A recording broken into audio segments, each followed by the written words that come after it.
жетіс ғасыр дерті. Жетіс вирусы алғаш рет 1981 жылы ақш-та Калифорния штатында кистозды пандемияға шалдыққан гомосексуалдар арасында табылған. 1983 жылы атақты ғалым Люк Монте және де француза Бейлер Синсуза зерттеп, лимфоциттерде орналасатынын дәлелдеген.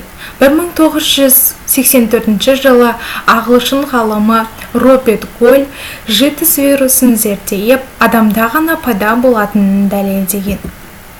Қазіргі кезде жетіс вирусының таралу жолдары 5 таралу жолы бар.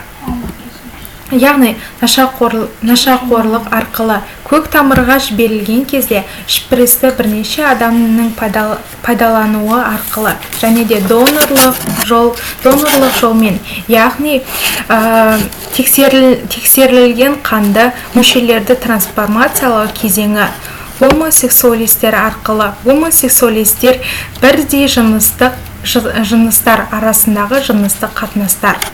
Ананың нәрестеге жұқтыруы, жетіс ауруына шалдыққан жүкті әйелдің балаға жұқтыруы. Гемофилия ауруына шалдыққандар арқылы. Гемофилия қанның ұйымы ауруы болып табылады. Аурудың кезеңдері инкубациялық жасырын кезеңі 10-15 жылға дейін созылады. Себебі вирус таратушылардың 50% сау адамдарды жұқтырады, өздері ауырмайды. Және де ағзадағы барлық бездердің ісініп қатаяды. Және де жетіс ауруы ұсақ кездесетін ауруларға шалдықтырып, диарея байқалады. Және де дене салмағының 10-15%-ға дейін төмендейді. Тершеңдік, ұйқысыздық, әлсіздік, тәбеттің болмауы сипатталады.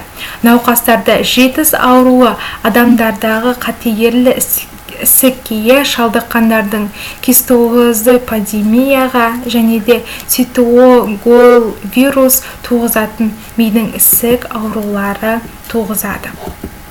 Жетістің мынандай жағдайларда адам ағзасына жұқпайды. Шаң-мейін, ауа тамшылары арқылы, ауыз қуысы арқылы адам ағзасына жұқпайды. Сүйіскенде, сөйлескенде, түшкіргенде, жөтелгенде, қол алысқанда, ортақ дәретхана, ванна, душ, бассейнді пайдаланғанда, сондай-ақ тағамдар мен ыдыстар арқылы және де сыртқы киімдерді алмасып кигенде, тіпті бір төсекте жатып ұйықтаған кезде де адам ағзасына жұқпайды. Қан сорғыш және де басқа да жәндіктер, мысалы маса, бит, кене, бүрге, шыбын, таракан, қандала тағы басқа жәндіктер арқылы да адам ағзасына вирус жұқтыра алмайды. Және де мысық, қой, жылқы, маймыл қоздырғыштары IV'нің ұсақ иммундық тапшықтары болып, үй және де жабайы жануарлар арқылы жетіс мүлде жұқпайды. Және де жетістің жұғудан сақтану. Яғни бізде жетістің вакцина арқылы жұқтырмаудың алдын алуға болады. Әртүрлі инфекциялық аурулардың ең оңай әрі тиімді тәсілі вакцина егу болып табылады. Алайда вакцинаны дайындау бағытында тыңайтылған зерттеулер жүргізіліп жатса да, ондай профилактикалық алдын алу әдістері қолданылмай отыр. Жетіспен науқастарды сақтанудың маңызды шаралары мынандай: әлеуметтік халықаралық медициналық шаралар және де жеке бас қоршаған орта шаралары болып табылады. Және де осы жетіс ауруының профилактикасына тоқталатын боламыз.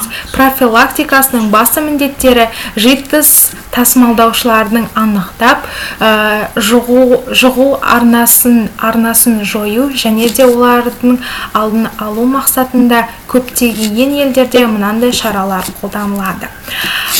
халықаралық, яғни тұрғындардың кейбір топтарды сөзсіз және де жоспарлы түрде лабораториялық тексеруден өткізу, донорлық және де қанды, сперманды, органдарды тексеру және де гомофилия ауруымен ауыратын адамдарды, нашақорларды, гомосексуалистерді, жезөкшелерді тексеру, ауырғандарды арнайы ауруханаларға жатқызу және де емдеу және де сенімді телефондарды ұйымдастыру. Жетіс ауруының концентрациясы және де жеке көп бірдей комиссия жұмысын ұйымдастыру, диагностикалық орталықтарда, кабинеттерді, тағы да басқа профилактикалық ем жүзеге асыратын бөлімдердің ашу болып табылады.